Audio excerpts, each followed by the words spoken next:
found the ancient stellarium perched on a cliff facing the Arctic Ocean after a day of sailing due north of the Eskimo encampment. Jacob van Oostad was our most keen member of the expedition. He had been chasing down the source of a peculiar type of crystallized metal present in several sacred items among the natives on the northeast coast of Greenland.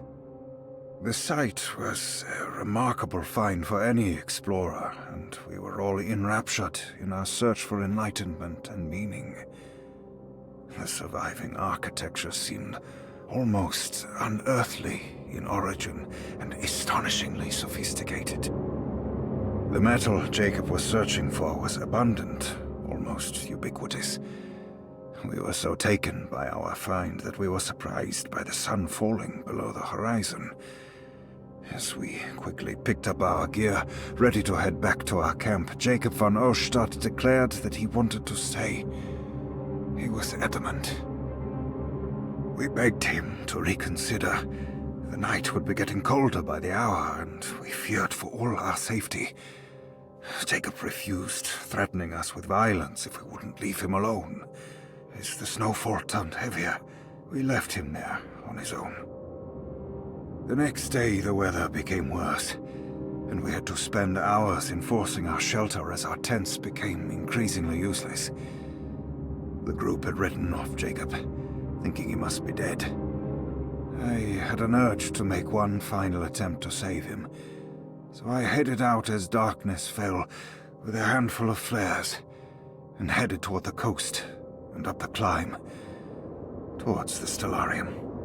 That's when I saw him, transfixed by a burning sky, that celestial lantern. Jacob keeled over and let out a painful shriek that struck me with such fear and pity.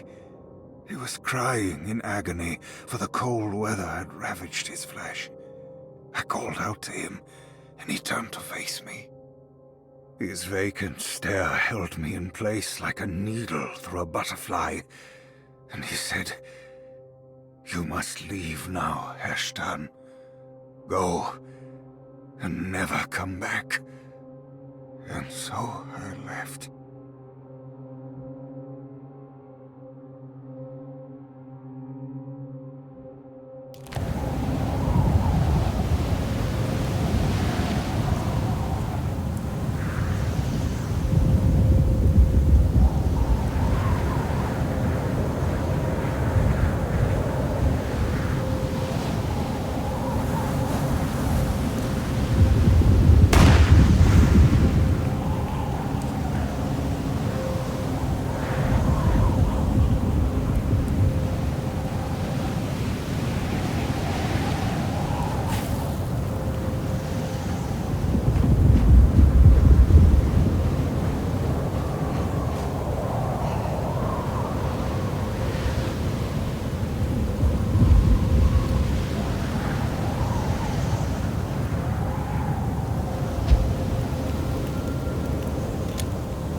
What do you want? Emily, you should not have come. Yeah, hey, we can talk about this. It's too late for that. It's too late.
Why are you here? I did everything you wanted to break the pact. What else can I do? Wait, it did work. That's why you're coming after me. You're in my head now. In that case, I hope you enjoy your stay. Emily, stop! Don't worry, we got you.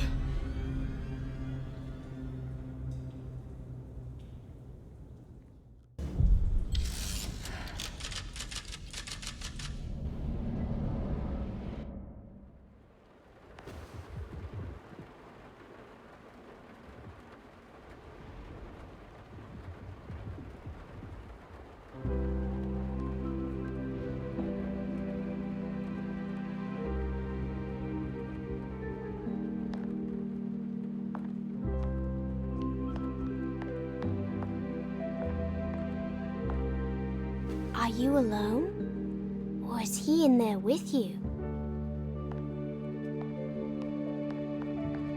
Miss Hot, what is up? Heard you almost painted the foyer with your own blood and guts. Good to see you still in one piece. Stick around, will you? It's going to be an exciting night.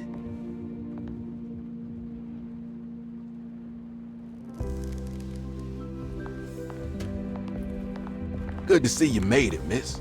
And all that ruckus, Lottie gave you a healthy dose of that sleeping juice. Wasn't sure you'd be waking up again. What happened? You had a psychological breakdown. Tried to shoot yourself. Sorry for the manhandling, but we just wanted to save you. You also stabbed Jeremy in the eye. Is he alright? He's a little strange, but everything else is back to normal. Really? I broke the pact? I don't know what you did, but it worked. Let's see you standing up, miss.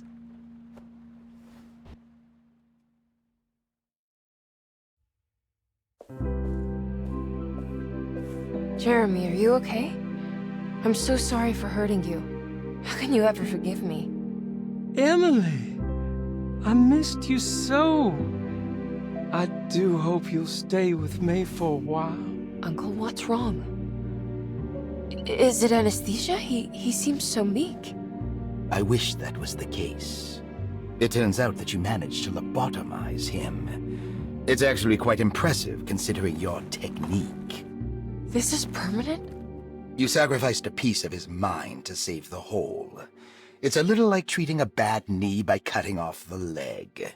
It's blunt, but it works. That's terrible. Perhaps. But at least he won't suffer anymore. Do you remember the Dark Man, Jeremy? Ah, yes. Where did he go? I hope he is doing all right. You see? With a violent stab, you made any future treatment quite redundant. I assume you will be bringing him with you back to New Orleans. I will. I just need to find Detective Carnby.